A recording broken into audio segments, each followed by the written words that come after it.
Hello there, toy collectors. My name is Kevin, aka Toying Around, and I am very excited to bring you this special review.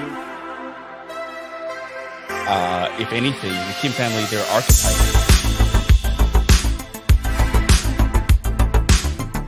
Which is sad, but not always a bad thing. I'm okay, I have one. Do you see all the name? Let's try them. Let's still try.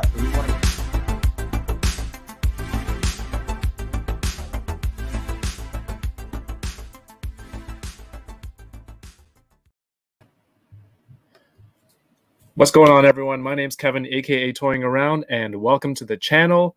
I sometimes do toy reviews on this channel. I usually do unboxing Thursdays, every Thursday night, where I have a big pile of unopened toys, so I unbox them every week, and usually I invite a friend on, and then we get to chat about this really cool hobby. And this series, where we recap the Falcon and the Winter Soldier TV series, is just a little something to add more variety to the channel. I mean, these TV shows all have merchandise for it, so it kind of all ties together. If you're a big fan of the MCU, and by default, also something like this series as well. There's toys and action figures that go with it, so this was a great opportunity to kind of try something different, talk about a TV show, talk about toys that have, over the last few weeks, there have been a lot of releases and leaks, so it just felt like it just worked well together. So it is something new that we're trying. It's here on YouTube. It's also on Twitch. And if you guys, the only way we know how well this works is feedback from people who are watching.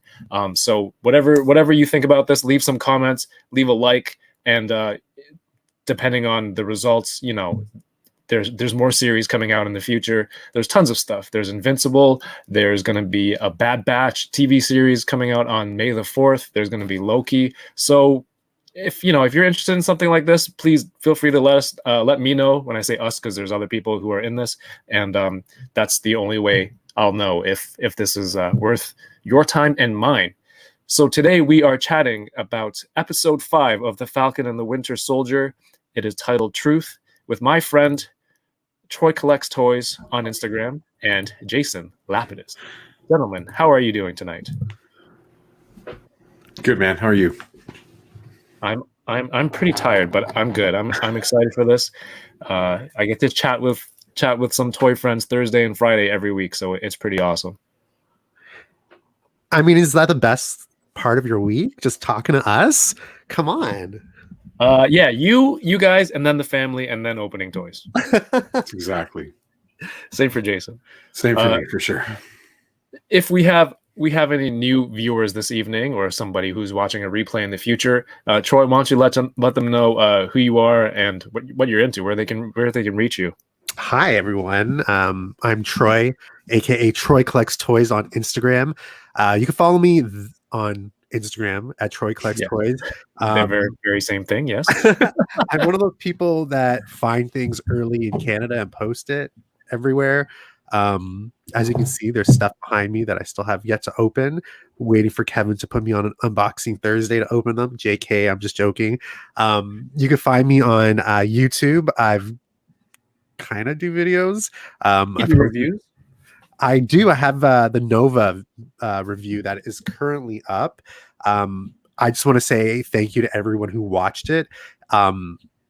It's kind of a huge thing because I never really post reviews, and then it kind of blew up. So when you post reviews, it's always new stuff. So it's like only home runs. So I try to post things that are not out yet.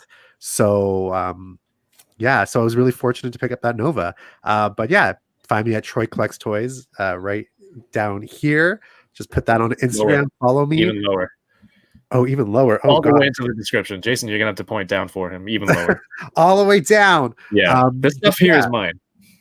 But yeah, definitely follow me and talk to me. I'm easy to talk to, and I like toys. Heck yeah. And Jason, how you doing, man? What do you do? I am a comic book artist. There you go. All right. And you can find my stuff at Group of Seven, www.groupof7, number 7, comics.ca, where I work with my collaborator Chris Sanigan on an original Canadian comic book series, which we love doing. It's tons of fun. And our new stuff's coming out at the Toronto Comic Arts Festival in a month, and we're very excited about our new comic. A month, damn.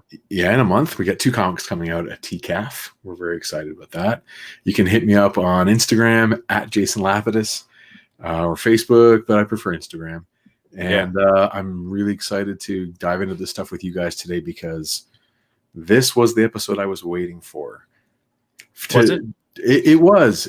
I'm one of those people that when I eat a food, I want to know why. Why did it taste so good? I really like that. Why did it work? So I'm a little bit analytical that way, where I like to know why the things I like work the way they do.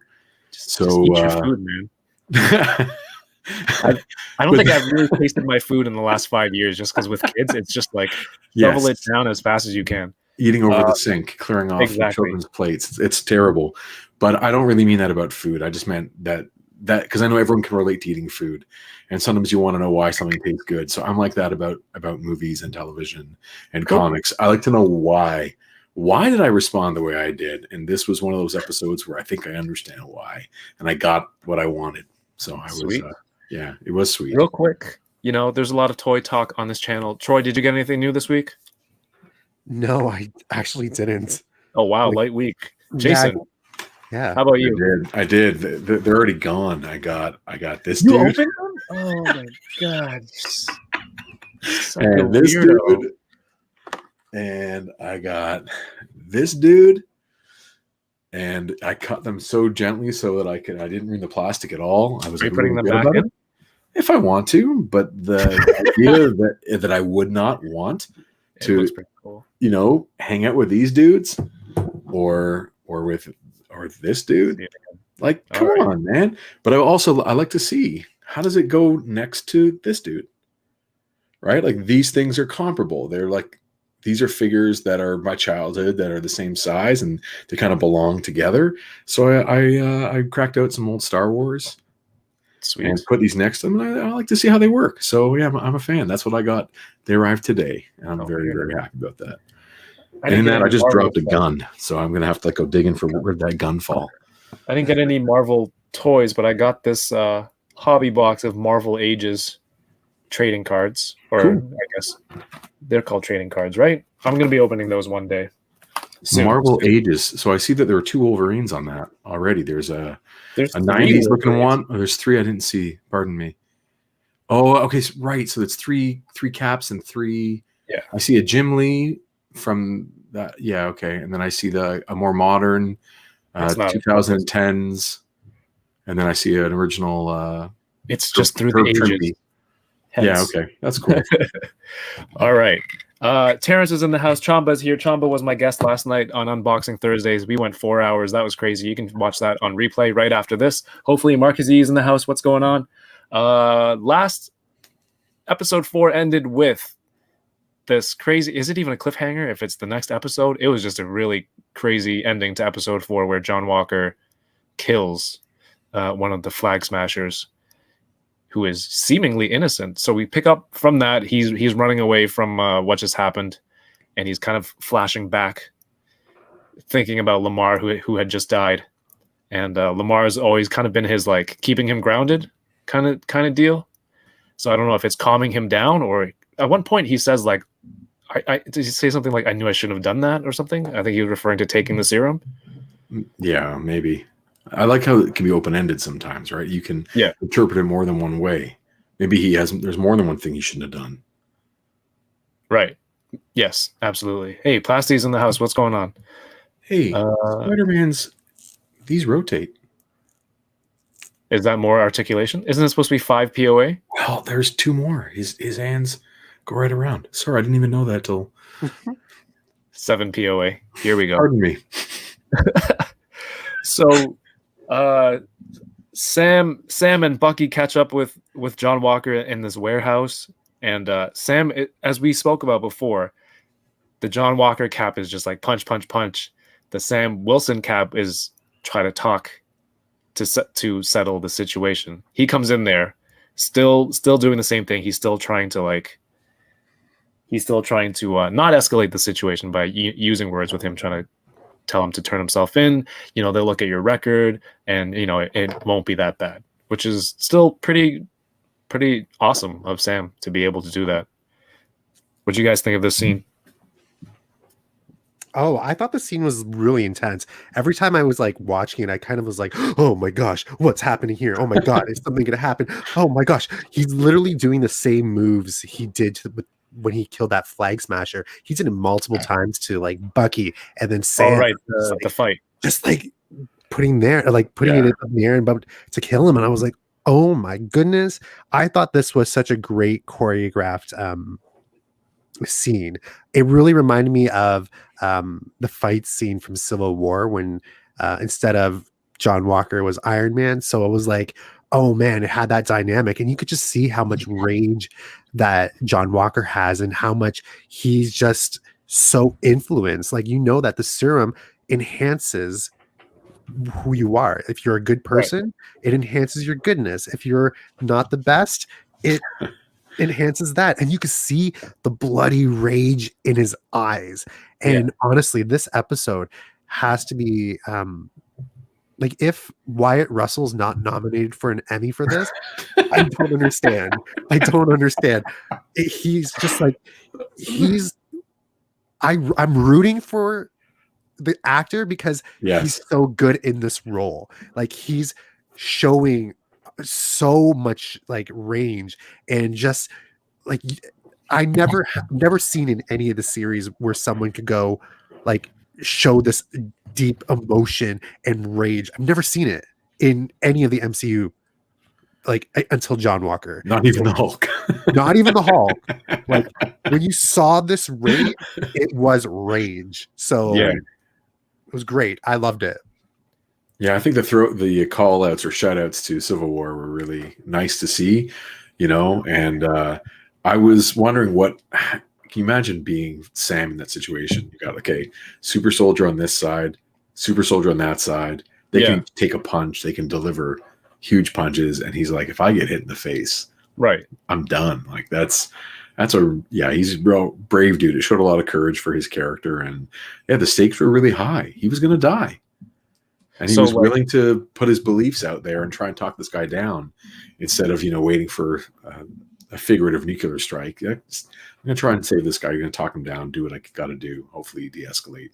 He's just a really, great, brave character. That was a good scene. It was powerful stuff. I was into it for sure. I saw this one tweet. It was like, Thanos snapped half the universe and killed Black Widow and blah, blah, blah. And he doesn't receive like 10% of the hate that Wyatt Russell does for the show. It's insane, which is really true. It shows like, how well it's written. I don't know if I mentioned this last week, but did I mention that Wyatt Russell has been receiving death threats for this role? It's like, it's crazy. Like, how is someone receiving death threats like for this role? Like, I understand like you have an image of Captain America, but like, this is a TV show, guys. Like, it's like, hey, you have an Oscar? Cool. This guy tried to kill me because I was doing so well on this TV show. Like, oh damn, death threats. You have like newspaper police reports on the wall and stuff at home instead of awards. It makes no sense. No, but people are. It's crazy. It's crazy. It really is. I see. Like, I don't like him. I get that. Mm-hmm. Right. But not being able to separate a TV show from reality is that person needs a little bit of help. Don't give him a super soldier serum. No, not at all.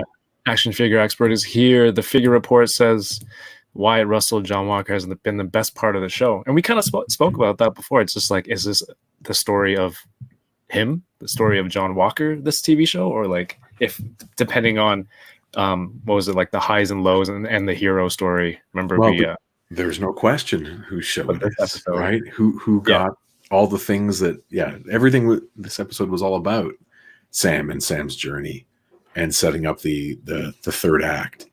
So, if we really want to break it down, Wyatt Russell's character of John Walker is there to help Sam figure out who Sam is. and I'll go into it whenever you want me to drop the science. I can drop the science of John Truby's, four corner opposition when it comes to story structure and character development, and like, talk about how there are four viewpoints on one kind of idea that clarify your protagonist's journey. But maybe now is not the moment because we're still recapping. Yeah, John Walker is totally, and again, like we're about to get to the next part or like later in the story, but this he is like Zemo in the story, and then taken off the chessboard so he can be in a story later down the road, like which is one of the many beauties of the MCU. Right. You can take a character off the board and bring it back later. You can put Batroc in one scene in Winter Soldier and bring him back for 2 episodes or 3 episodes in a TV series. 10 years later, we get those. They're chess pieces, and they're there to serve the story. And so this is Sam's story, right? So anyway, sure. Please. Did you notice he says the same thing that like Carly Morgenthau says earlier, where like, they kind of blur the line of who really killed who. It's like, dude, you killed them. He's like, yeah, well, he killed Lamar. It's like, that's not true. It was Carly, but these bad guys are just like, they'll say whatever they can to justify what they're doing.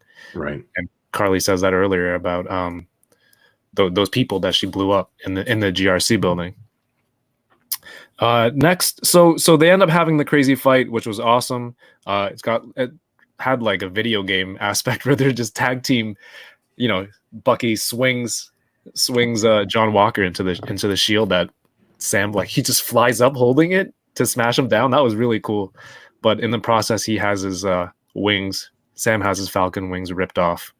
Did you guys find that to be a little like you can see the Puppet Master strings happening where you're like, yeah, we need to give him a new suit. So definitely, which is fine. I think it's cool. Like I was okay with it. It didn't really bug me too much. But you knew that he was going to upgrade, so they might as well, destroy the old one. One quick thing about Winter Soldier though, comparing him to his former, more brainwashed self. You remember how he was so strategic about like how he would plan an attack. It wasn't just, I'm going to try and outpower or outspeed you. I'm going to like set up several things so that when this thing doesn't work, you actually are backed into that thing, which leads you back into this thing that I've got you trapped. Like I was kind of hoping, I'm still hoping we're going to see that side of Bucky where he plans his fight a little bit more strategically so that he boxes in his opponent with either his environment or a series of weapons or whatever it is. Like I love that smart side, that like the part of him that in the movie when he was the villain was an unstoppable force of just like, I move forward and bit by bit, I'm, inching toward my goal. He seems like he's reactionary in this one a lot more as opposed to proactive. Absolutely. Anyway, that's just my wish. Okay. What was next scene? John Walker is headed to, I guess, like this courthouse or a hearing or something. And then the voiceover is like, you've been stripped of your title and authority of Captain America. First of all, when he had the title, he didn't seem to have that much authority because nobody really like respected that authority. Can we assume he had more missions that we didn't see? Absolutely. Yeah, right? Like, definitely. I think it's okay to kind of imagine that there's a little bit of a world where he does other things where he has, who knows what he did, other humanitarian public appearances I wish the story. I understand where like the show is such limited in scope with time and stuff. I just wish we could have got like a montage of just like some build up for John Walker, because like we got John Walker getting the shield and suddenly, bam, he's like there. And I know we saw him like practice with the shield and all this stuff, and but, like I wish we could have saw him in missions. Like, was this his first mission? Like, what else? Sure. Like we should have.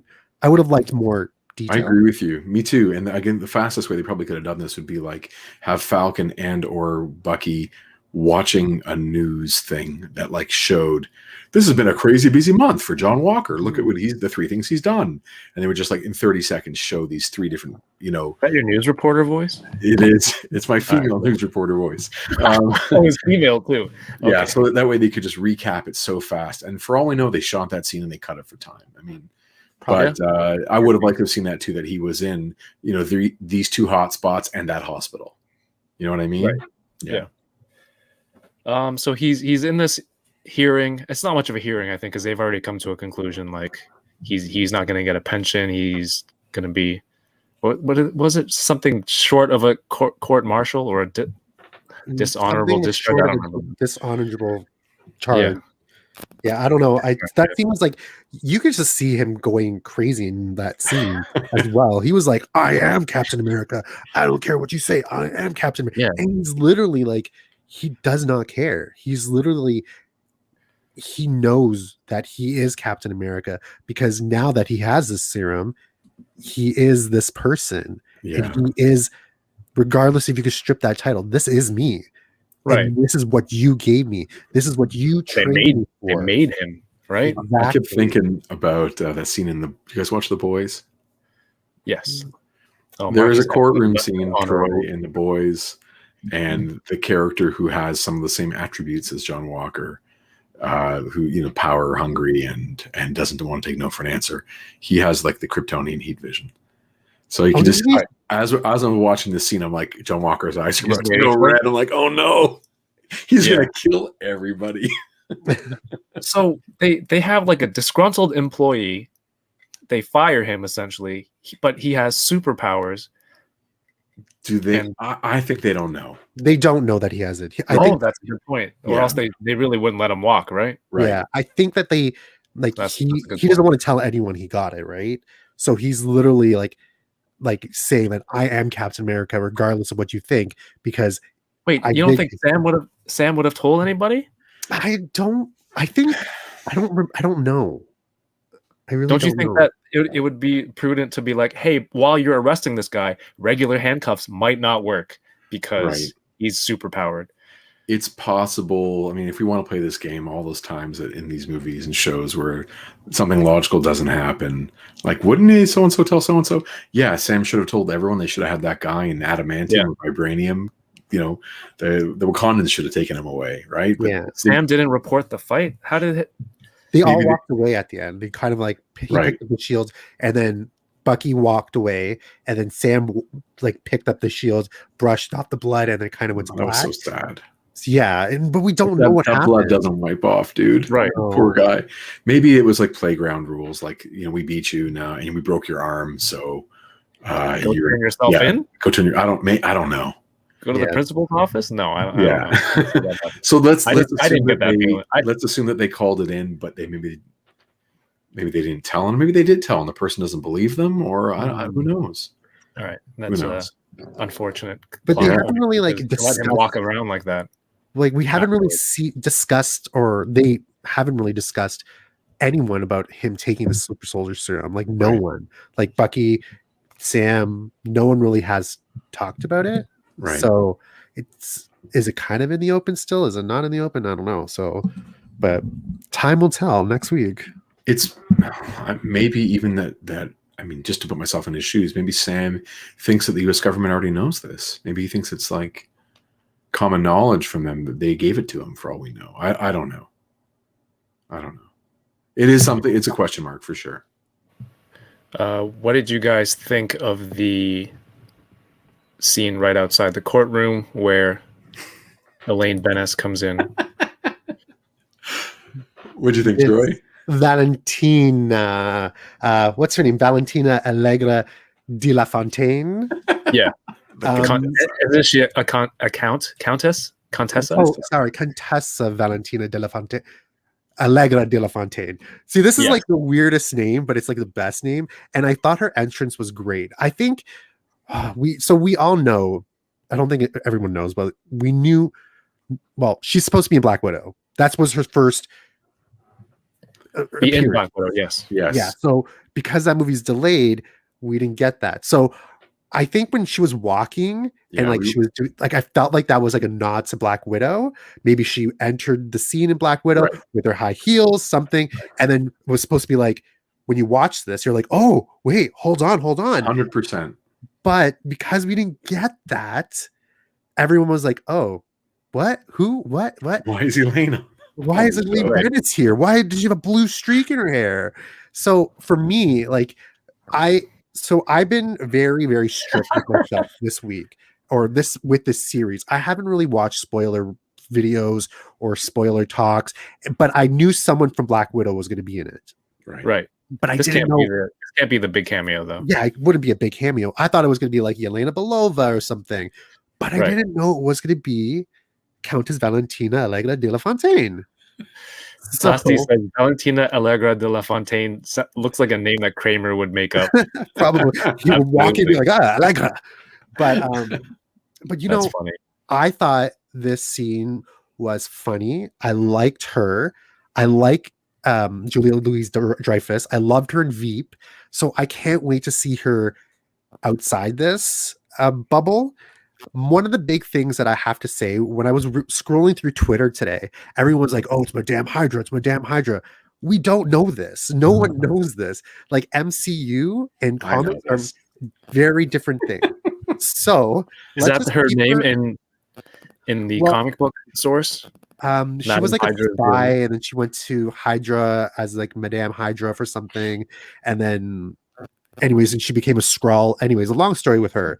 But like, let's keep her as Countess Valentina Allegra de la Fontaine for right now. I like saying that name. I really like the cameo. As you can tell, I'm super happy about this. She's great. She's absolutely great. And on Arrested Development, she played a lawyer too. So like, it kind of reminded me too, wasn't she? Was she blind? She's blind, and then she wasn't blind, and then they ended up blinding her with something. So when they tried to confront her, she did seem blind. Like I think they went to like literally throw the book at her. He threw a Bible at her face. Something had happened, so like it hit her in the face, and then they ended up like, I don't know. She's the funniest. Yeah, it was great. Great performance. I agree with you completely, Troy, that she was. The way she walked on was an entrance we were supposed to recognize, just like when Sam Jackson would come on screen after his first movie. So after his first reveal, we all knew who he was. Every time he came on screen, from behind the tractor or whatever it was, a few seconds where you either see his coat or whatever it is going to be, and then you're like, okay, Sam Jackson's here. Right. So to me, she's taking on that role. She is building the thing. She's universe building. Mm-hmm. She's behind the scenes. Mm-hmm. Can you guys just clarify for me her business card? It was blank, but was it not black on one side, white on the other? Mm-hmm. Is that what you saw? Because that's what I saw. It was. Yeah. So that is completely a reveal to me. That signals something to me. That was not blank. That was very specific.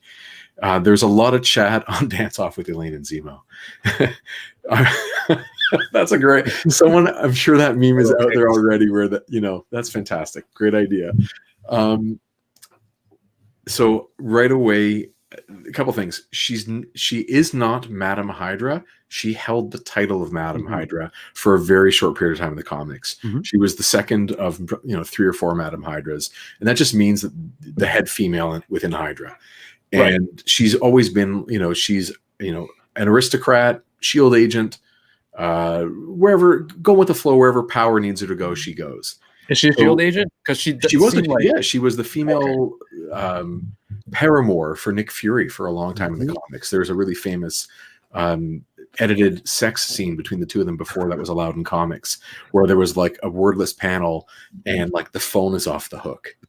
Wow. And then like you see Nick Fury's gun in a holster. And that was like so scandalous they actually redrew it to put the phone back on the hook. Oh, no. And they removed like the gun in the holster whole thing. It's scandalous. Yeah. It's that big a deal. So she goes way back to 1969, to the early days of earliest days of the Shield title, Nick Fury, Agent of Shield. But the thing that she's been doing most recently in the comics is that she helps form an organization called Janus. Not the name Janice as in Chandler's girlfriend, but as in the Roman god of duality. Mm-hmm. So 006 and GoldenEye. There you go. Exactly. Fantastic. That's very specific reference. It is, but it's a meaningful one because when you think of something, a shape with one side black, one side white, those Batman folk think of Two-Face, and Two-Face often connects to Janus, this Roman god of duality, but it's like the yin yang, right? It's the two sides, the balance. So she's part of a dark Illuminati that is keeping balance within, this chaotic world. And it's nice. characters like her and Norman in the comics, Norman Osborn, goes that way. So them recruiting John Walker as an agent for this makes complete sense. We're going to see here, I think, recruiting characters for Janice for the next little while. She'll be a player. She'll be half shield, half this, doing whatever meets, whatever her needs are. Is she now the power broker? Perhaps. Is she, controlling the power broker? Perhaps. Whatever. We'll see. But it's like her character's in that seat of the Nick Fury role for a shadier organization that maybe is going to have conflicting needs with the heroes, and maybe it's not conflict. Maybe it's like parallel needs with the heroes. We'll see. Right. So was it just to connect to Black Widow? I don't think it's just to connect. I think it's going forward the same way that it's building again. It's like doing the Nick Fury connection between movies, starting again, moving forward. Right. So what Troy was saying was, if Black Widow had come out when it did, and she's supposed to be in that movie, you would have already known about her, and when the scene came up, it wouldn't be as jarring as just like, oh, it's Elaine. Like there'd be more of a build up to it, right? Yeah, it would have been scene 2 of 8 as opposed to scene 1 of 8. I personally think that her role in Black Widow isn't like in the actual movie. I think it's like a post-credit scene. Yeah. So I think when we see her in Black Widow next, it's going to be a post-credit scene. And like you're saying, I feel like she's like the dark side Nick Fury. Totally. I feel like she's doing something for someone. I have a question. Well, I have a thought. Do you think that Sharon Carter is reporting to her?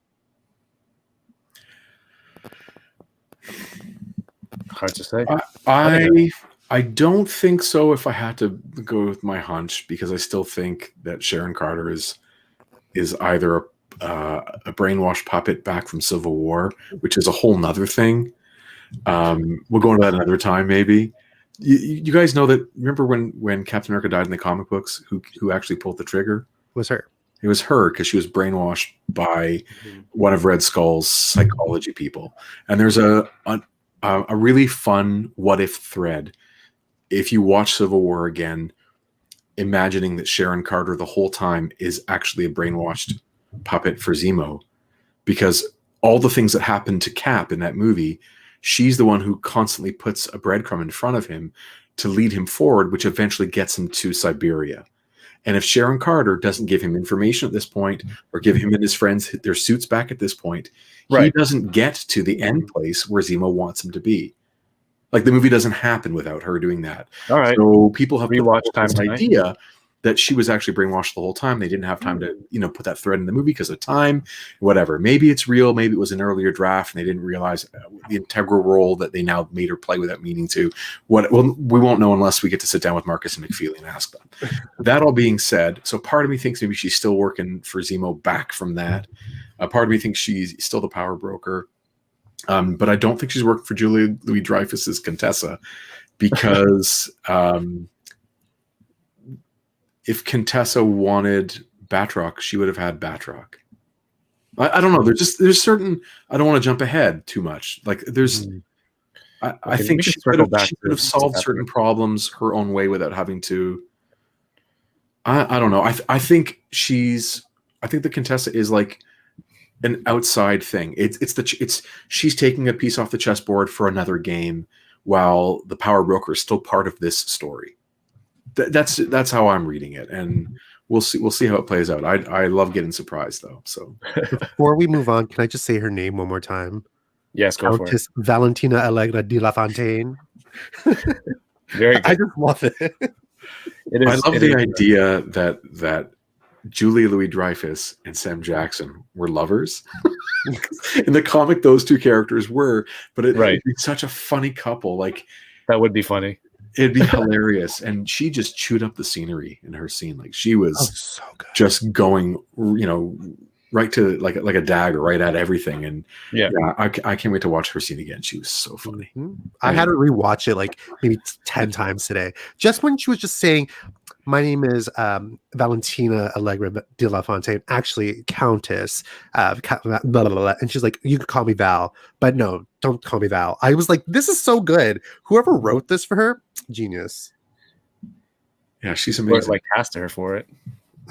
I'm on Twitter right now, and what's trending is Kevin Feige, Julia Louis-Dreyfus, and Spider-Man No Way From Home or No Way Home. No way.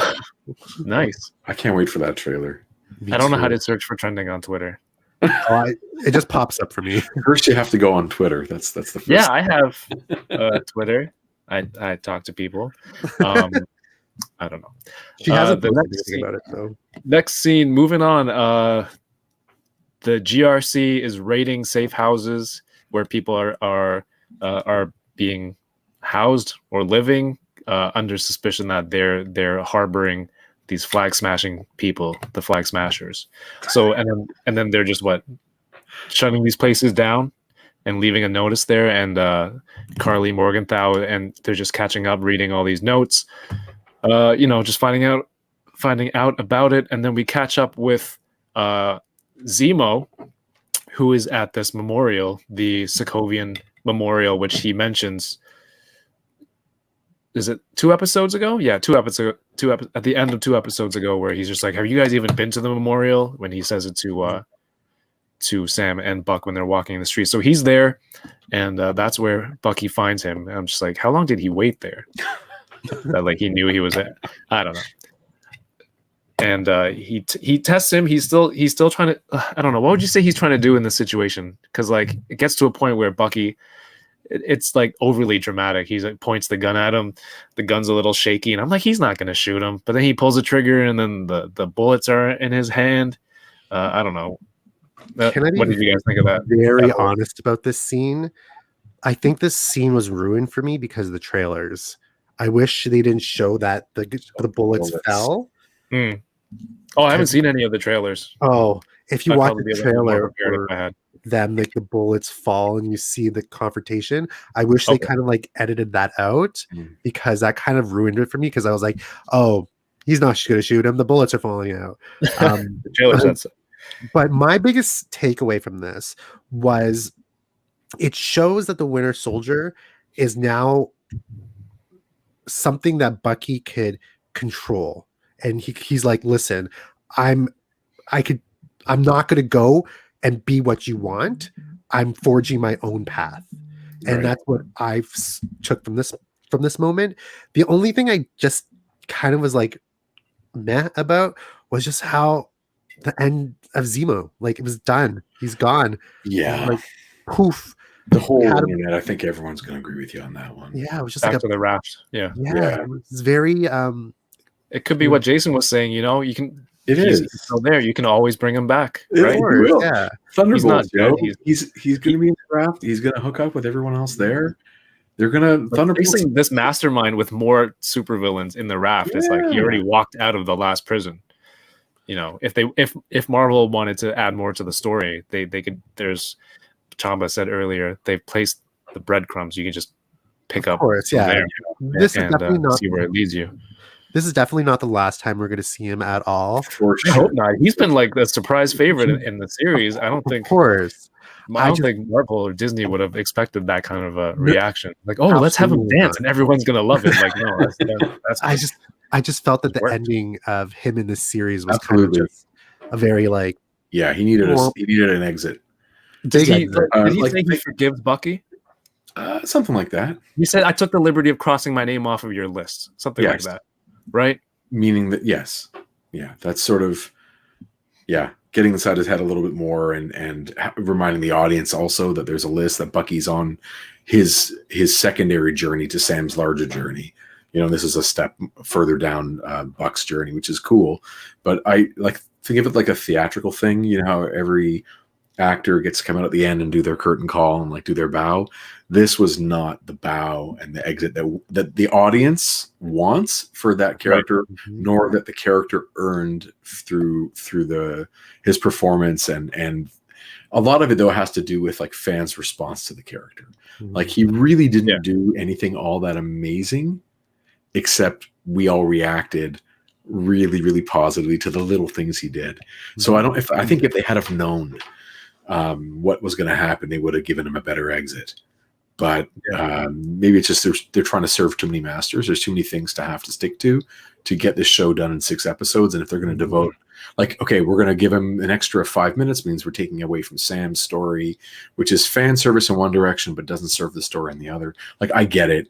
I think it's an unfortunate casualty of the format that we're watching, but he totally deserved a way cooler, a chase scene of some kind, an action chess match. Showdown or takedown. Something cool, where there's some misdirection, and we see like Bucky uses a little bit more of his intelligence to maybe just like stop Zemo for the last second.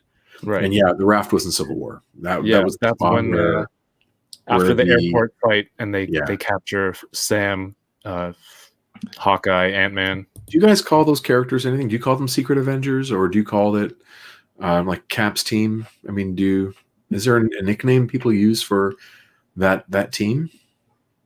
Don't. In the comics, after Cap dies, the team gets basically split into two, because there's not the Sokovia Accords, but let's just call it the Sokovia Accords for the sake of this conversation. What was it?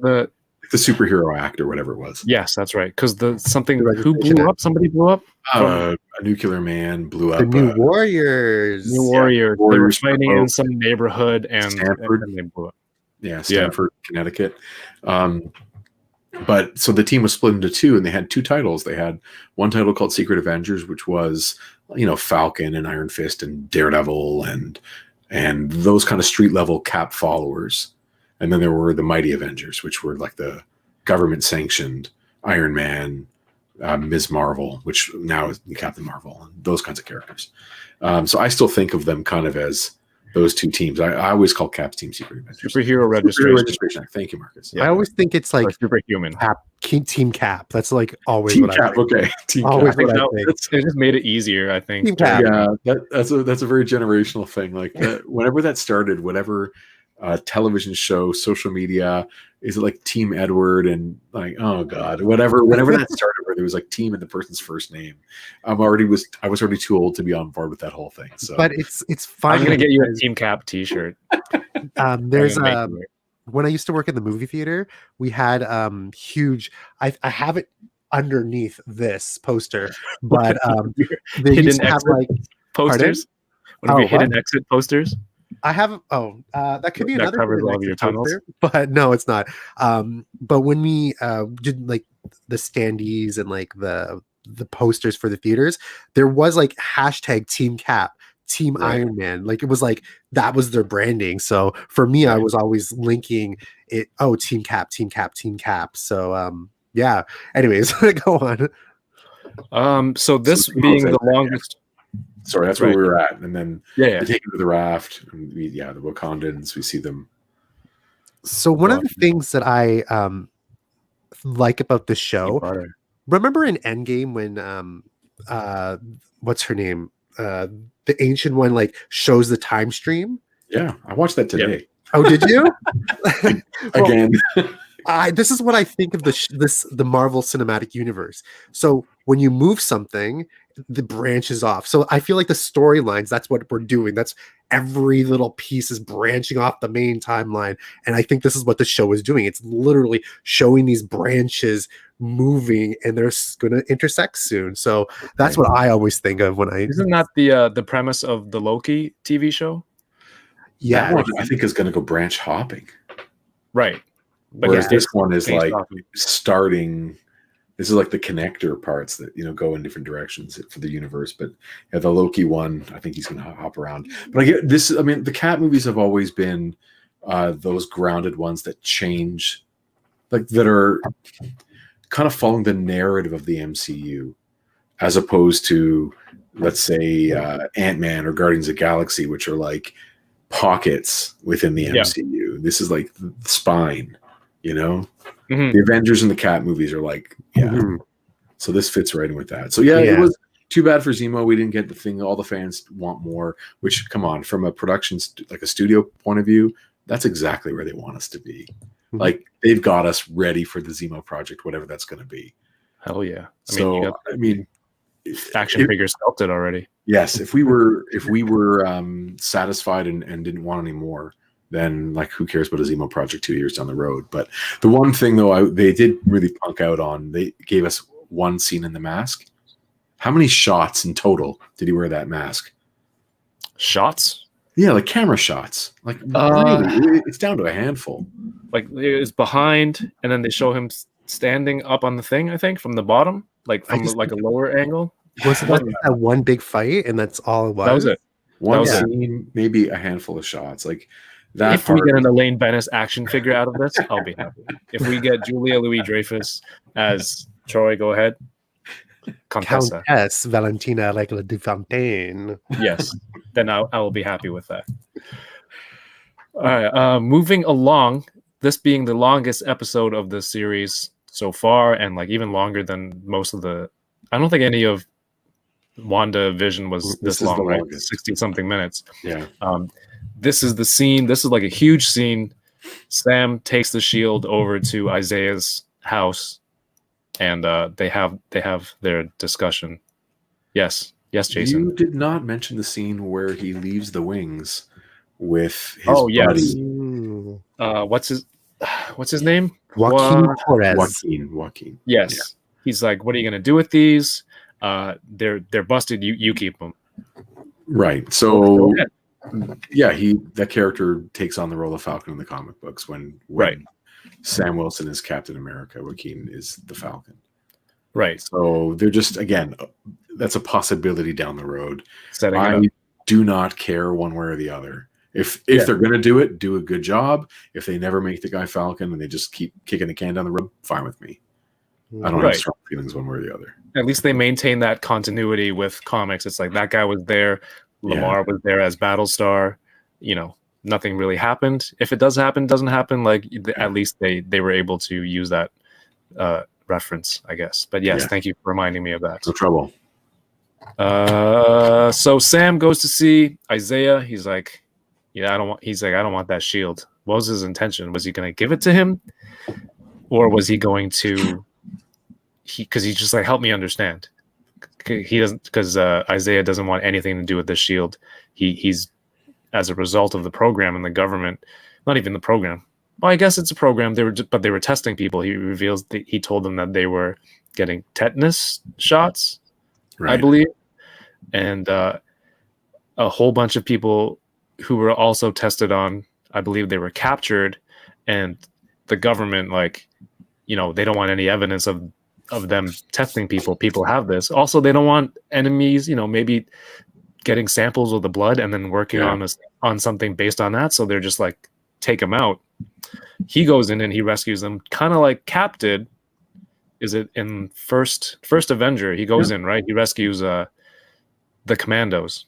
Mm-hmm. But and then Isaiah successfully rescues his comrades, and but instead he comes back and they just want to figure out they want to figure out what about him is compatible with the serum, and then they test him for like the next 30 years. What did he show? Just like scarring? It was a scar.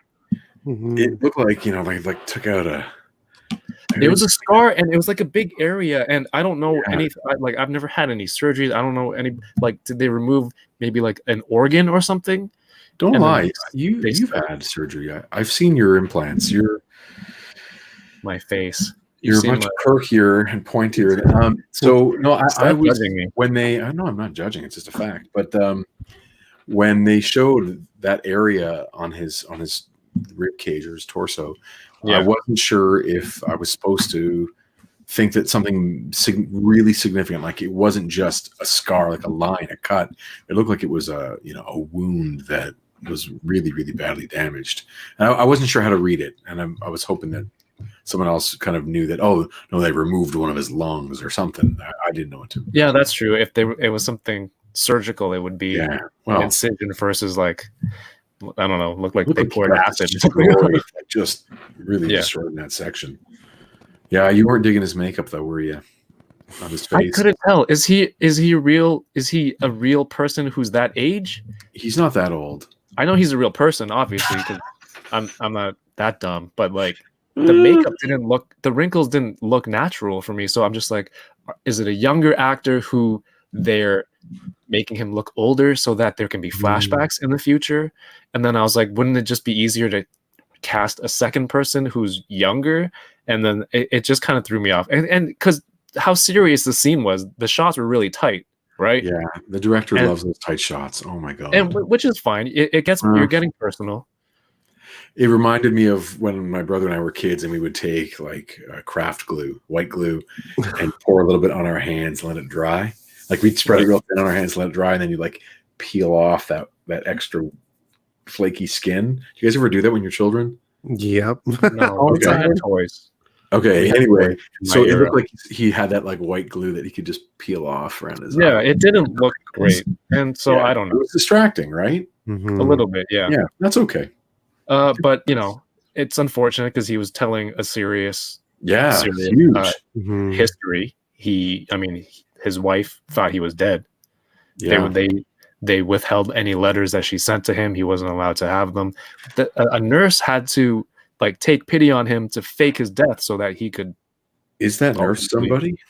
Did you guys think about that at all? No I don't know. idea. But it's so sad because like this is actually something that's happened in Oh yeah, real life. Yeah.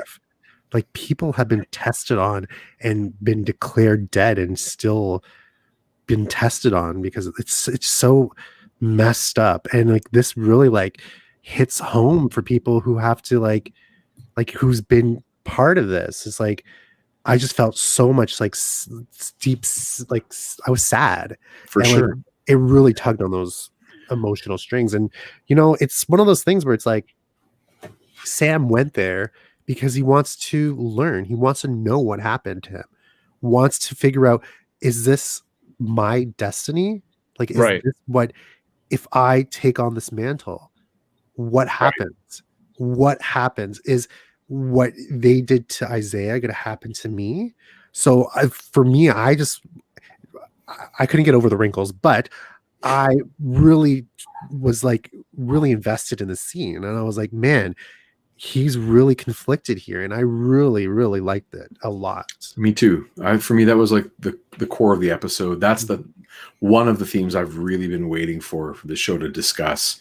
I mean, we all know the climate in the world right now, especially in the States, and to have these conversations in a way that we all feel comfortable and it's just far enough away from reality that we can like debate a little bit more freely, but it does definitely hit home. Like it really resonates and it clarifies like the lack of fairness and justice in society when we're like, oh, Black Captain America is not being treated well. White Captain America is getting treated well. There's a problem here. And now can I put that lens on real life? Mhm. Yeah. Like you can make those leaps really easily without your personal bias because you don't know Captain America in real life. So it's not hard for you to be empathetic toward the character who's not being treated fairly.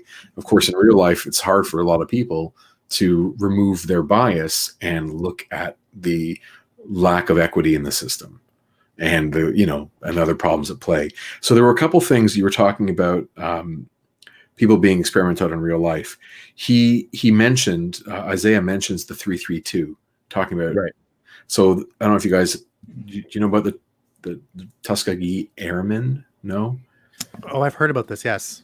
So they are the 332nd Expeditionary Operations Group. So that's the 332 he's referring to. It's Right. basically a group of primarily African American pilots in World War II. So Dropping it on your face because we're getting real tight and real I'm- serious. I know you you don't like that. you'll see my fake wrinkles now. You'll get to see them. Yeah, those are fake. So Yeah. I just recommend Like blue like, again. do your homework, not you two necessarily, but anyone who's interested in this kind of stuff to learn a little bit more about American military history and experiments that are done and how people are being treated depending on where they're from and the color of their skin and the kind of names they carry. The Tuskegee Airmen are a good place for people to start. Just like when we watched Watchmen last year, or 2 years ago, learning about what happened in Oklahoma. Was it Tulsa? I never finished Watchmen. Well, it was like the opening of the entire show was the massacre in Tulsa, Oklahoma. Okay. That Yeah. the white Oklahomans. What do you call someone from Oklahoma? I don't know. I need the Americans. to Anyway, sound they on that basically one. they bombed their own citizens, like private citizens went in airplanes and actually dropped bombs on citizens, on civilians, to destroy what was known as Black Wall Street. So there was a, you know how you get that argument often where people say like, oh, they got to pull themselves up by the bootstraps, and why don't they take care of themselves? And well, why are their neighborhoods all full of crime and all that kind of controversial stuff? Well, Yeah. there have been several times in American history where communities have begun to thrive and have done really well and become affluent. And then there has been violent reaction from white communities. And the example in Oklahoma, which is the starting point for the Watchmen series, if you haven't watched it yet on HBO, great series anyway, whether you're interested in the history or not. Yeah, they burned that place to the ground and destroyed people and businesses and progress and equality. And it's one of the darkest spots in American history from a race point of view, and maybe every other point of view. Anyway, so back to this one. Like, what is Sam looking for? He's grappling with that question, right? That Muhammad Ali question. How do I serve a country that doesn't treat me like a citizen? How do I? So he's like, okay, I have to look to the different people that are in my sphere that I can talk to. I look at John Walker, who's willing to commit to service to serve an unfair system. Like, he's going to serve an unfair system. He's not going to try and change it. He's going to be the blunt instrument in an unfair system. Okay. He looks to Carly, who's like, I have power. I'm going to burn the system down. He looks to Isaiah, who has power. And Isaiah's like, system's broken. Don't even get involved. It doesn't care about you. Don't use your power because they don't respect you. And Sam has to figure out what's his position. He has power. Does he follow the system without thinking, like John? Does he burn the system down like Carly? Or does he do nothing like Isaiah?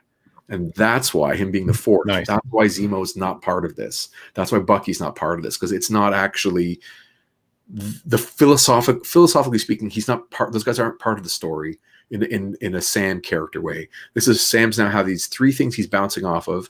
He's now the fourth corner, and of course, who is he going to follow? Which is Steve, right? He's going to discover that you try to change the system while not hurting people, right? You can't turn your back. You have to serve. You can't be like Isaiah.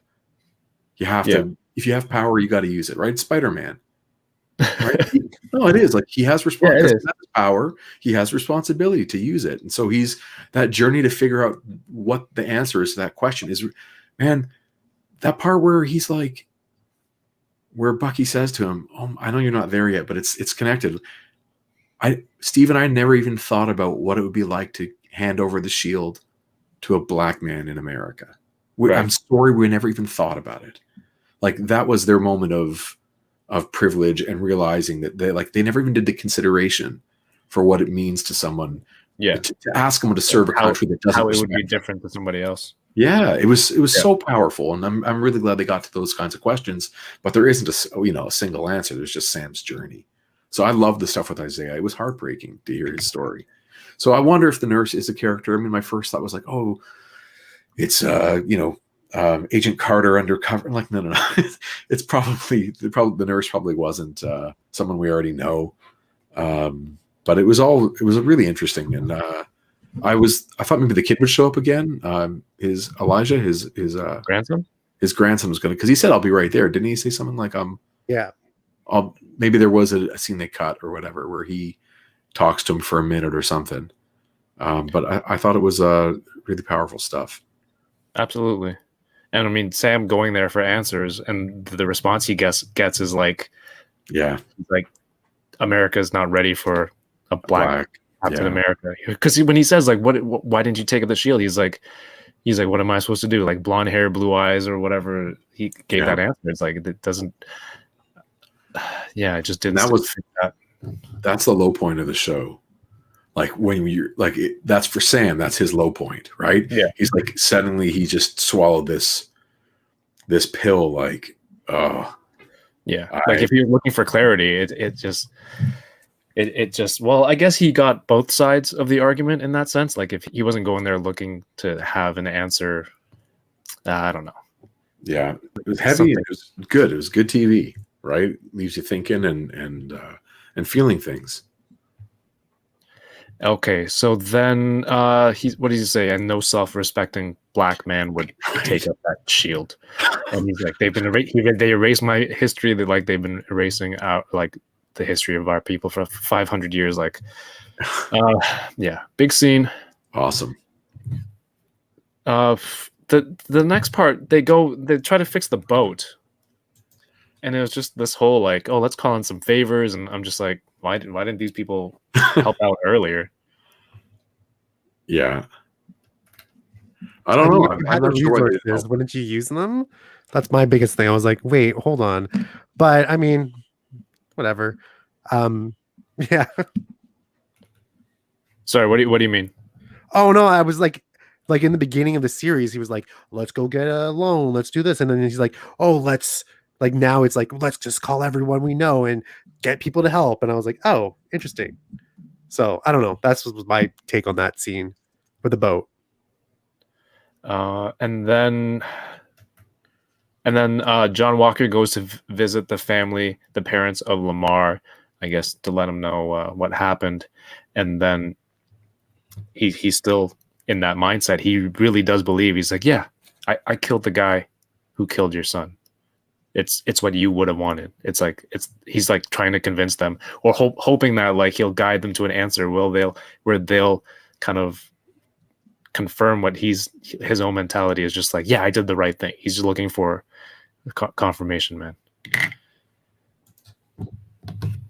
And then right after that, they're building the boat. Bucky comes by.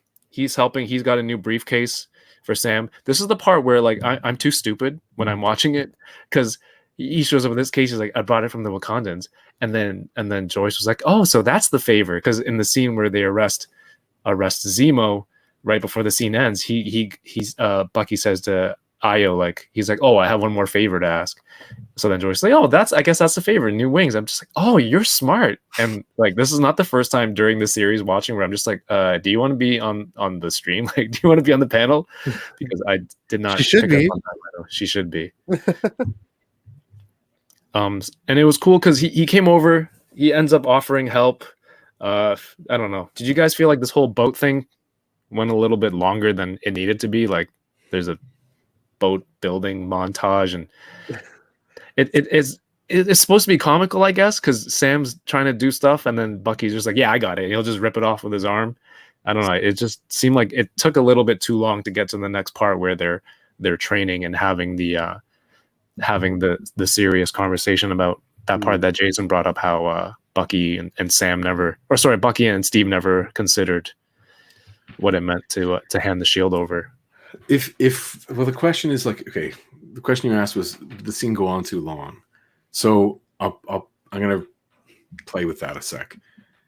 The show is always going to end where it's going to end. It's going to end with him opening the case, whether the episode is 55 minutes or 61 minutes. It's not going to be 61 minutes and they edit that out and they just add 2 minutes or 5 minutes in from the next episode. It's going to end when he opens the case. That's it. So right. That means then, should they have taken that scene out and had a shorter episode? That's really what the question is. Yeah. And my answer is, I'm good. I don't mind the 61-minute runtime. I'm happy with the footage. It didn't bug me in any way. Would I have rather seen maybe a 4-5 minutes of fight to capture Zemo? Yeah. Because Troy was like, this wasn't his favorite episode. I feel like something like that. Well, they spent the budget in episodes 1 and 2. So we were talking about this earlier today.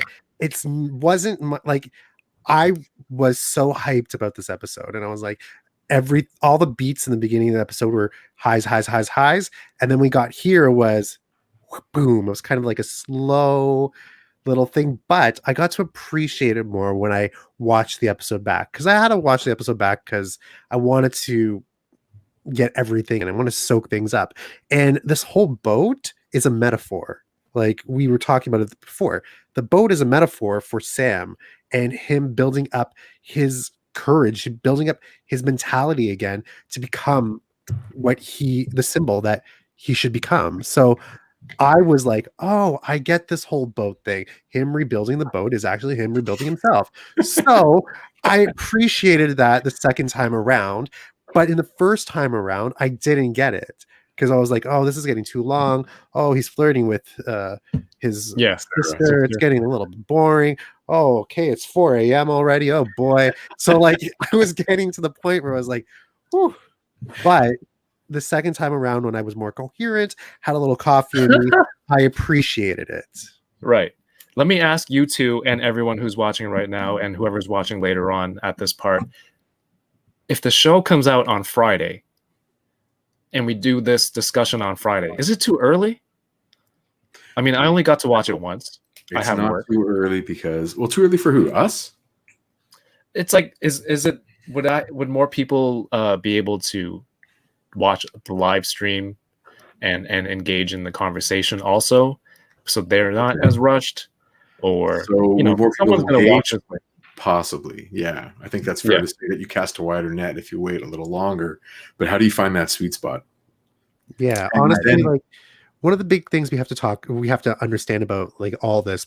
If you're a diehard Marvel fan, you're gonna watch it at 3 a.m. like I did. Like you're gonna watch it. Okay, sorry.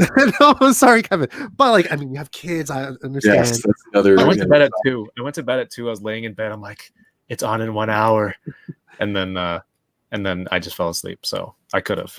Like I understand it's a flip of a coin, right? Like one side of the coin, people are not going to be able to watch. The other side of the coin, people are going to watch. And like when I always say this, strike when the iron is hot, right? Right. So the iron is hot now, like it's trending on Twitter. So I say that. I say it all the time. Surely, sure that you coined that phrase. Like that's yours. I always coin phrases here. But for me, it's like personally, I am one of those people that watch it because I'm dedicated to it, and I'll watch it at 3 a.m. Yeah, huh? I said more shots. Go ahead. I'm sorry, but like for me, like every MCU project, I'm always there on a Thursday night at 7 p.m. on my VIP seats or my IMAX seats. Like that's how I was. That's how I always was. So for me, it's never too early. And I understand people That's why I asked you to do this. Yeah. So some people like have that. Maybe it is a little bit early for them, but like it's you have to juggle a little bit. Yeah. Also, you have to think, Kevin, about your situation with when you have time to do a live stream. Not just when you come to watch it, but like when you actually. So it's like, okay, at nighttime, Thursday night, we know you're doing unboxing. Friday night, and then your next spot is Saturday night, which is also interferes sometimes with other relationships people have. Like you have a fiance that you are, I guess, spend time with at some point. That's how she feels too. That I guess sometimes I spend time. Yeah. So you have to pick. It's either going to be Friday night or Saturday night, and I don't think there's a single right answer. It's just whichever one you do, you sacrifice something different. Mm-hmm. From that scene where Bucky and Cap, they're having this heart to heart. He's giving him the tough love. He's like, you have Cap's book. You're doing these. You're making the amends to people, and it was, I don't know, just the phrasing he was using. It was so specific that as the viewer, you're like, he's talking about Bucky. He should go talk to the Japanese guy. He's like, Sam might have just been like, is there somebody that you should have gone to say sorry and like go do this to right now? Somebody there's something left unfinished. It's like unresolved. I'm just like, okay, it's a little on the nose, man. Come on. Yeah, I also was very like, again, we're gonna get to this, but like, I love how everything, like the old man. And then all the stuff with the flag smashers are all happening in New York. So everyone has like a plate of they have to be in New York. Oh, I figured it out. The old Japanese guy is the nurse. Oh, does that make it? Hey, maybe, you never know. But like for me, I was like, this is very convenient that the Japanese guy is in New York, and then everyone's going to New York now. So I was like, interesting. Yeah. So, but yeah, no, it was like for me, I was like, I really like when it was like Bucky like understood this whole what he needed to do. And I love this scene for everyone. Everyone showed growth and everyone was like, listen, this is what I got to do. This is what I got to do to move forward. So this was such a great scene. So and then we get the scene where Sharon's taking a phone call with her fancy artwork, and I don't know if did you guys watch with closed caption? No, but I know that the closed caption revealed that it was Batroc she was talking to on the phone. Right. Otherwise, it's just a high-pitched French voice that's yelling was at her. it? Can I kick your butt? I didn't know it was him. It was Batroc. So if you had closed captioning on, which I usually do because when I watch TV at home, it's got to be quiet because children are sleeping. But there's action scenes, so you got to turn it down. So there's always closed captioning. So it says Batroc, bonjour, je m'appelle Batroc, whatever he might have said. That's all the French that I remember from grade 9. Poubelle is a garbage can, and that's all I remember. So it reveals that it's Batroc, and she's like, "Yo, this time I've got another job for you. You get another chance, but this time I'll pay you double. Yeah, I'll pay you double." So the first job was episode 1. You would assume that where he's trying to capture, or they captured that military guy, right? Yes. And Sam foiled that job for him and cost him some money. So she in turn sets him up with a job, and then it's revealed that Carly is in New York. She's planning on stopping the GRC vote from happening, and it's GSP comes. That's when it's revealed, if you didn't have closed captioning on, GSP or Batroc, and he gives her a box of I didn't even see some sort of, it's like weapons or whatever. Yeah. So if the power broker was at this time always trying to capture Carly, right? Be like, I'm going to get you guys, I'm going to kill you. And if there's a theory that the power broker is Sharon, like, why would she send Batroc to help her? You know what I mean? So would that mean, would that erase that theory? Jason, you look like you have something to say to show how much smarter you are than I am. Dude. No. I was reading the comments and just trying to follow a couple of the threads that are happening there. Me too. Yeah, it's tricky. It's interesting stuff. No, I'm not sure how that's supposed to play out. I know that. I mean, he stated what his agenda is. He wants to kill Falcon, right? He wants a job to get a second chance, or to get some revenge, I guess, for ruining that last mission. Like, all of a sudden, maybe they just want to raise some stakes so that there's another character. Like, no one hates Falcon. There's no villain that hates Falcon so far in the MCU. Do you know what I mean? Right. There are characters that hate other people. Like, they'll have rivals, but maybe they just want to finally get some negativity going Sam's way. So there's just some increased stakes for the final episode. Yeah, he's like, I'm not here for your cause. I'm not here for your. I just want to kill Sam. Yeah. And then Carly pulls out her Flag Smashers app, and she's like, I'm going to select everything in this region. And like, everybody in the park was a Flag Smasher. There weren't, like, some of them were and some of them weren't. Otherwise, it's like a really, well, I guess they do use flash mobs earlier, right? That's right, during one of the heist scenes. So this I even saw someone's dog put on a Flag Smasher mask. Like, it was everybody. A baby was like Flag Smasher. Oh, God. They have, like, military uses tactical dogs, I guess. That could be it. So they're like, it's almost Hydra-esque because they're in the council or whatever that meeting room is. They're whispering each other. What was it? One world. I don't remember what it is. It wasn't Hail Hydra, but it's very reminiscent of that. And then the lights go down, and there's red lighting. Like, they knew where all the red light, like, right? They're just like, oh, the red light button's right here. Bing! Everything just goes down. It's cool. Like, come up. These are the things that you just accept. Like, maybe that's the emergency lighting system, because I have been in institutions that have red light when when power goes down or whatever. So these are the things. Like, how do they replace the guards? Well, if they have time, they can show the guys, chloroform and taking the guard out. Okay, fine. You get past that stuff to get to the one world, one people. Sure. One ring to use to control them all, or whatever it is. I'm reminded of people singing "We Are the World." That's what I was thinking the whole time. And then Torres calls Sam, and he's like, "Hey, man, they didn't use their VPN. One of their pings is in New York." And Sam's like, "All right, it's time to suit up." he very like, dude, his facial expressions, the emotion when opening the case and finally, like, you don't see anything in the case, but there's this huge sigh. I don't know if it's relief or just like, all right, let's do this. It's like me when I have to go do the dishes. It's like, all right, let's get this over with. Like, I gotta go do this. You don't have a strategy for doing the dishes to keep your mood up? Yeah, I find a live stream of somebody's or like a bunch of baseball highlights, and Exactly. I queue it up, and then like in that time I could have already done the dishes. That's the way to do it. Yep. For sure. I was thinking when he, be hilarious because so now can we all agree that he got a Captain America suit with wings? Oh, yeah. Right. He has to. There can't be another jump like to that suit. Okay, so if that is what it is, I 100% love the idea that that non-Americans made the Captain America suit. That's one thing I Right. really like. Is that another country made that suit?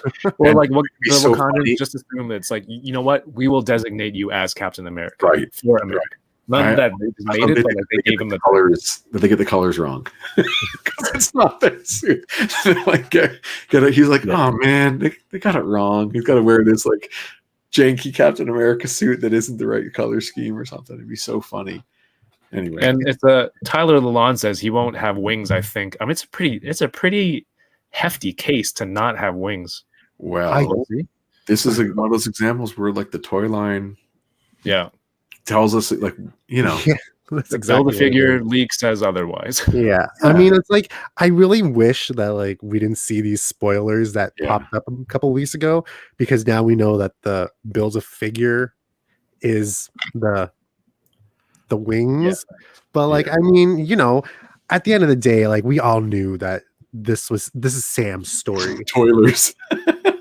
That's good, Chamba. That's good, man. This is Sam's story. We hilarious. knew he was going to wield the shield at the end, Yeah. and we knew he's going to get the uniform. And it's kind of cool that now his uniform might be made with some vibranium. So Vibranium wings, maybe they're lighter, Ooh. I speedier. kind of would have liked it.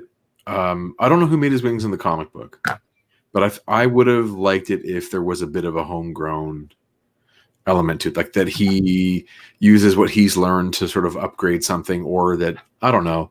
I don't want them to fall in the trap of Wakandans can solve any problem anytime.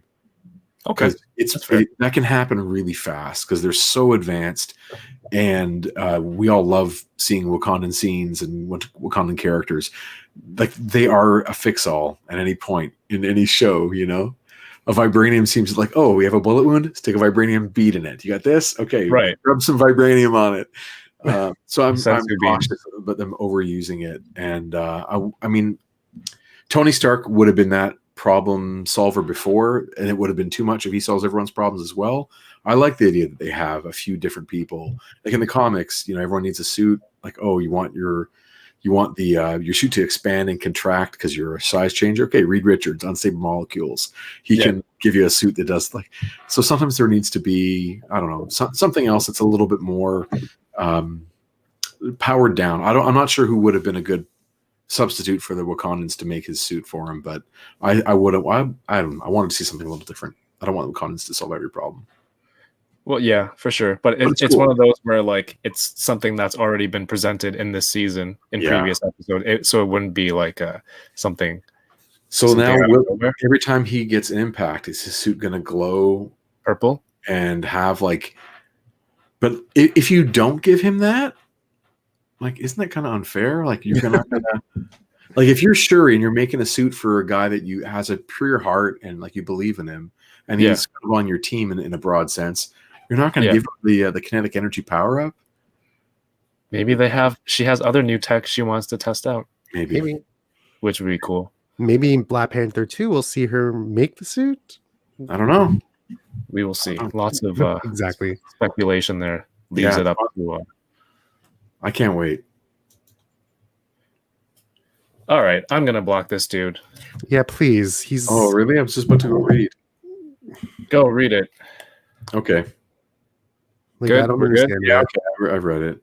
Listen, anytime that we're that anyone is going to talk about anything that challenges someone's point of view, people will react. But when it comes to this particular topic, Of course. And you know what? We're not talking ill of it at all. We're talking very much like, hey, like this has happened. We're talking about things that happened in our past. So like it's like I don't think anyone can deny this has ever happened. I don't understand this. Yeah, This is the reason why like it has to be talked about in TV shows. Exactly. Right. It has to be talked about at all because Exactly. people who come in here with stuff like this. It's like and you try to tell me something like this isn't systemic or whatever, but we can't talk about it.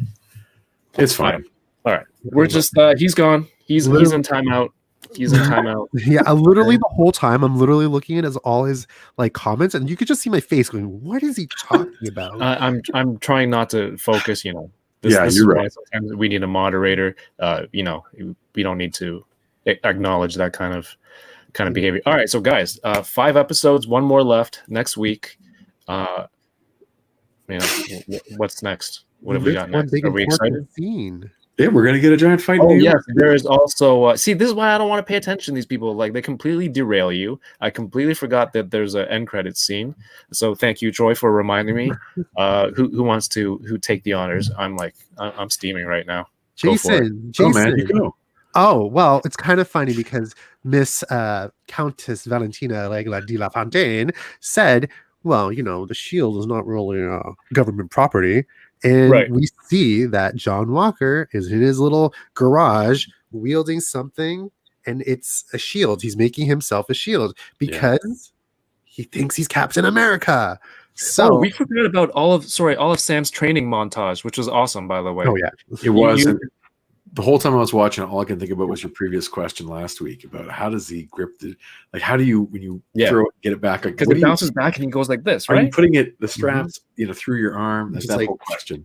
Once he caught it in his hand, and I think this way, I get it. That's right. Golf, frisbee golf. Yeah. But the other way on the forearm, it's still unexplained. That blew my mind. I was like, how did you get this much space and put it through your arm? As it's spinning too. Yeah, as it was spinning, I was like, what is happening? But I thought that montage was really cool. I thought it was like, it reminded me of like Karate Kid montages. Yes. Yeah, there's always going to be like a Rocky montage, that kind of stuff. Final Countdown playing in the background, maybe, or no, sorry, Eye of the Tiger. I personally prefer the Final Countdown more. I literally had Eye of the Tiger like playing in the background of this, and I was like, oh man, he's doing it. But like this whole series had like some great moments, and this was another great moment where it's like we're seeing the shield in action. We're seeing the man behind the shield because we've never really seen this. We just seen, Cap swing the shield around and that's all. But now we see like Sam is actually like trying to become the man who should be wielding this shield. Yeah. We are seeing this man trying to become this, trying to train for this. And I thought this was great. I thought it was like, I loved it. Just to see him fumble with the shield, couldn't catch it a couple times. He had to duck out of the way because they would have smoked him in the head. Yeah, it was great. And it was cool because my daughter was watching, and I'm just like, look, he has to train to be good at something. You can't just give up and be like, I can't do this, which is a huge problem. So I'm just like, see, you have to train, and he's training to be Captain America. He doesn't just pick up a shield. You see, he's making mistakes. He'll stumble, he'll fall. Mm-hmm. So I was glad that she came into the living room at that point. She's like, Dad, what are you watching? But yeah, I used that. To go off Marcus's comment, like, I don't think when Bucky and Sam were throwing the shield, I don't think they were throwing it that hard. I think they were just, having a little toss, like they're just two guys playing catch. Yeah, exactly. A game of catch. And I think that's all it was. But for this, like, he wanted to actually get into it and like get physical with the shields. So I thought that's what it was. He wanted to show what his power can do when he threw the shield. So that's what I was like, oh, this is cool. This montage is him moving at game speed. He's flipping, he's like hitting just a post, he's running around, it's motion, like so it's almost trying to emulate an actual fight scene. So yes, great section. We kind of missed that as well. But yes, back to the post-credit scene, the first post-credit scene in the series, and John Walker is crafting his own shield. It makes me wonder, like, how does it fly? Does he have to do a training montage? Is he even going to come back in the next episode? What is it made out of? I don't know, like garage stuff. It would be really funny. There's an old frying pan from like different and, like, the first bullet just goes right through. I was like, how did you make this? Like, how did you like Like, where did you find the spare like parts Yeah. for this? Maybe he always had something like this to begin with. I literally thought it was like his garage can like shields, and like he was like Yeah. building it on top of that. But like obviously we're not going to see the end of John Walker. Like we know from the toys, we know that he's going to get a new suit. Yeah. And we're going to see him. Did you? I have to go back and look at the toys again. The U.S. agent figure, was it actually a new suit, or is it just a different color scheme? So the one that's being released at Walmart is like the blue. So we see from episode 1 through right, episode 3, I think it was, or whatever. Yeah. So that's what it was. It looks brighter blue than the one on the show. Even. Yeah, but the one that we're seeing in the actual Disney Plus wave is like a really dark black. So yeah. Hey, so Quinn Martin drew all of what's going on. Do you guys think that he's actually going to change that suit and wear, or does he still have the Captain America suit and he's just going to wear it black, or are they just like making the toy black to separate the two? As like we have this blue one and we have this black one, and we're just going to play it, but the actual actor's not going to really change his suit at all. He's going to just keep acting like he's Captain America. Honestly, I have no idea. Like Hasbro could have based this on right concept art.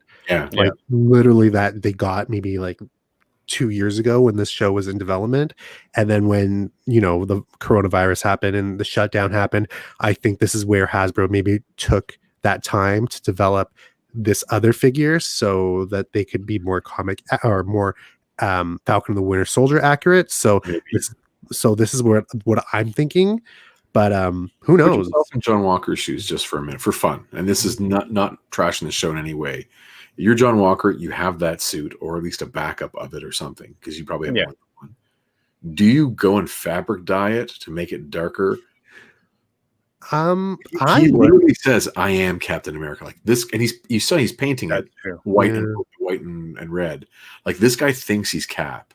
I think he's just gonna like his suit is darker than the was it a Walmart? Sorry, yeah. The Walmart exclusive figure is bright blue. Yeah. He never was that bright blue, even when he's under the light of a camera or a light of like on the football field.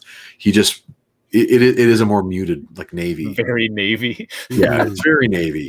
Kind of like Steve Rogers' suit was after by the time they got to Civil War, his suit got quite dark too. Now, of course, I would like if he wore the black and red, but like again, put yourself in the mindset of John Walker. Forget the toys, forget the comics.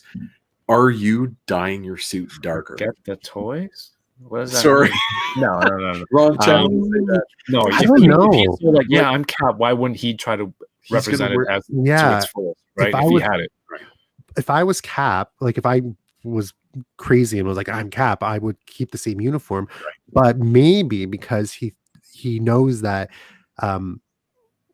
like the government is against him now, maybe he's changing it. Like maybe he's like, listen, like you guys are now against me. I am the Captain America.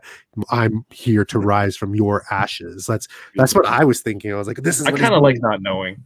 Yeah, I kind of like that. Like I don't want to investigate too hard into like why like this, because I'll be happy to see it when it happens, and I'll be very happy for Joyce to explain it to me when it happens and I don't catch on. And she's like, hey, that was from last week. Like, oh yes, perfect. So I'm very very okay with letting that happen organically. It's good having smart people in your life. Find out next week on the Falcon and the Winter Soldier. Right. And he was also stamping his Medal of Honor into the shield as well. And it's funny because when you said like how sturdy or durable is this shield, you think about Tony making Mark I suit in the cave, right? In the first Iron Man movie. If this guy's just making in his garage, he doesn't even have like Stark. I guess it's just basic welding. Is there basic welding? I'm sure there is. But it's just like he goes up to a fight, like you said, and all these bullets just perforate the whole thing, like a Looney Tunes, where it just says holes and it's Swiss cheese through the whole thing. Would that Medal of Freedom maybe like tip the balance a little bit. It would be like a little bit heavier on one side, so he now has to throw it at an angle or something. Yeah. That's... Wobbles when he throws it. A little. Hey, there's a good one. What if Valentina gives Walker the black and red suit? There you go. My hunch would be like, if according to what I'm thinking about the Janice, it'd be black and white. There wouldn't be any red, but he's got to wear the red. I mean, that's the. Yeah, his shield's not going to be that strong. He's getting the Marvel Legends shield. Yes, but maybe he'll get an upgrade when he, maybe someone dropped off another good metal. Maybe they're going to introduce another kind of metal. I only know of 2 in Marvel comics, right? There's adamantium and vibranium, but I'm sure there are other ones that Probably, other writers have come up with that weren't allowed to use the other 2. So I'm sure there's another fancy metal out there, like those metals that were in the invasion in the first Avengers movie. Like, how Vulture got all those medals from his strap. Like, it's not one of those. You can only use those metals. Alien tech. Yeah, Chitauri. Thank you. I'm sure there's tons of rubble from the Thanos battle at the end of Endgame. Sorry to spoil. Get some from Michael Keaton. Yes, so I have a exactly. question for you guys. Do you think that what we're getting in Marvel Legends is a good representation of the show? So should we have gotten more? Should we have gotten less? What do you think? Like, are we just at the 4 main characters? We're good. Yeah, because I don't think Carly Morgenthau is like, I don't know, her storyline seems kind of flimsy. I don't know. Does she need a figure? I could just use Enfys Nest. Is there an unmasked Enfys Nest? I don't think so. No. And then you have Cap. Who's missing? Who would you want? Well, we have Battlestar, we have Sharon, we have Actually, a GSP would be cool, just because he's been in a movie. They should do a Batroc, and he's like wearing the green and purple motif as like comic wise. So I know there's going to be another Disney Plus wave coming out in the fall, but I don't think this is focused on this series. But who knows? I mean, we could always get that Infinity Saga Part 2 Marvel Legends program next year, and we get some obscure characters that we're probably not going to buy. But that's just me. But that's you trying to be enabled into buying MCU figures. So listen, Dan said he would get me back into MCU. Yes, he did, just because I want that John Walker figure, because it's kind of a collectible. So it's like, I'm going to keep it in the package. So that's what I'm going to do with it. So Jason, anybody you want? Yeah, man. Well, I thought that with this line that's coming out, I think the Zemo's in there partially because he's a fan favorite and like they knew he was going to be fun on the show, but also it's sort of make up for the fact that they didn't have one already, and we're going to get him again down the road. So it's sort of like maybe maybe what they did with the character in the episodes wasn't enough to warrant a figure. Maybe it was, but we're going to give these guys one because they also know who their buyers are. Yeah, and the buyers look more like the 3 of us than children. Right. So it's not necessarily like what kids want to play with, but what collectors want to have to play with. So, right. I mean, I wouldn't have minded getting another Falcon in a red Falcon suit, as opposed to just waiting for the end to get the Captain America Falcon. I'm happy to have a 4th.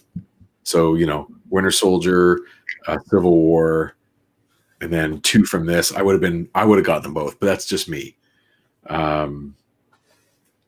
Glad we're getting Dora Milaje.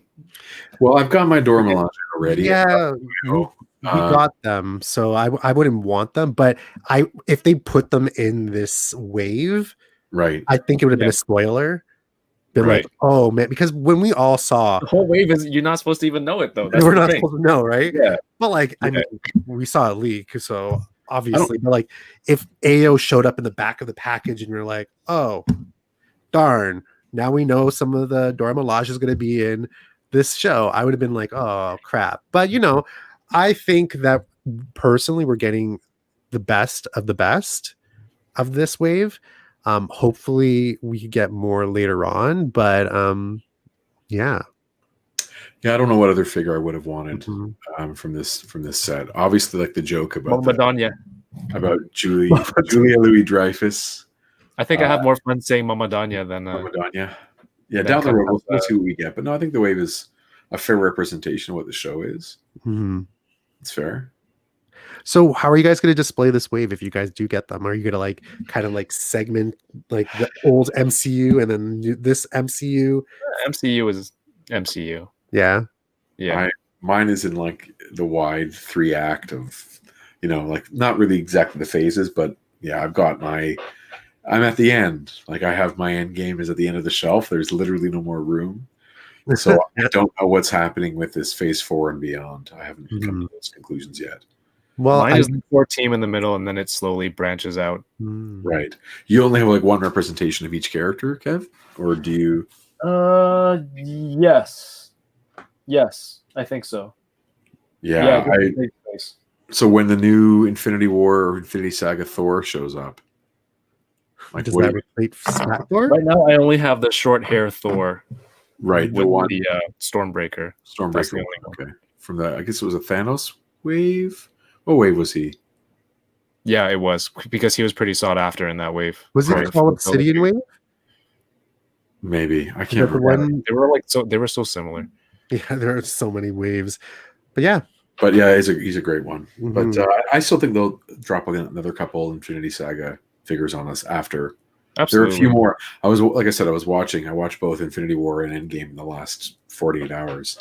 And no, that's no big deal. That's like a normal week for me. Man. But there were a couple others I was like, oh, they can make that one too. Or that's I don't remember which characters anymore off the top of my head. But there were maybe Captain Marvel with the short hair and the reverse colors. But there were a few that I think people would want. Weird. There's like an echo all of a sudden. Yeah. I blame you. Cool. Well, I think that pretty much sums up everything for this episode. We will be back next Friday for the finale. I'll be doing unboxing Thursdays next Thursday night at 9 p.m. with the Toy Page and Jason B. Michael. Troy, where can people keep up with you? Catch up with you? It was keep and catch up combined. You can keep and catch up with me at Troy Collects Toys on Instagram and on YouTube. I'm trying to post daily, trying to figure out what's happening now with all these figures that are coming out, because next week apparently it's going to be like a flood of Star Wars Black Series coming out next week. So prepare for yourself for that. I'm still very jealous that you got Boba Fett. So he's fantastic. I know he's fantastic, man. I opened it last night with Chamba, who's still watching right now. I'm surprised he's even watching after spending 4 hours with me talking yesterday. Respect to Chamba right there. So yeah, you can follow me right down there. That's my handle at Troy Collects Toys. Yep. And Jason? I'm going to be playing with my little Spidey and my little Hulk for the rest of the year. Just having so much fun with these amazing figures. And I'll put them back in the box and no one will even know. And you can stop. Yeah, Reboxing Fridays. Reboxing Fridays. It looks so cool. Even my kids thought the card art was fantastic. So no, you can find me at Jason Lapidus on Instagram, or at Group of 7 Comics on Instagram, the number 7, or www.group7comics.ca. Yep. And keep an eye out for the new book Peregrines coming out in a month, and we're really excited about that. It should be a lot of fun. Terrence has a great question. What's going on after the finale? That's the thing. If there's another show that I should be doing that you guys are interested in, this is why the feedback is important. If you want to talk, if you want to leave a comment, let me know. Message me on IG. If you guys are interested in doing something else, what's happening with your Star Wars? Oh no, I'm just telling people Star Wars comes out next. Bad Batch. Yes, Bad Batch on May 4th. So what I read was May 4th, the Tuesday, there's an episode, and then also the 7th on that Friday, and then it's every Friday after that. Right. So, that could be a thing. I do love me some Star Wars. It's going to be some Fennec Shan in there as well. Yeah. So, and yeah, all the Bad Batch figures are coming. Yeah, but well, let me know. I'm toying around on Instagram, toying around on YouTube, which is where you are right now. And apparently I'm not very good at plugging my own stuff. So I'm just going to let this little ticker. So Troy, Jason, thank you very much. Good to Everyone see you watching, guys. thanks for watching. It was a great episode, and I'm looking forward to next week and chatting with everybody. Everyone, have a great night and keep toying around. Peace.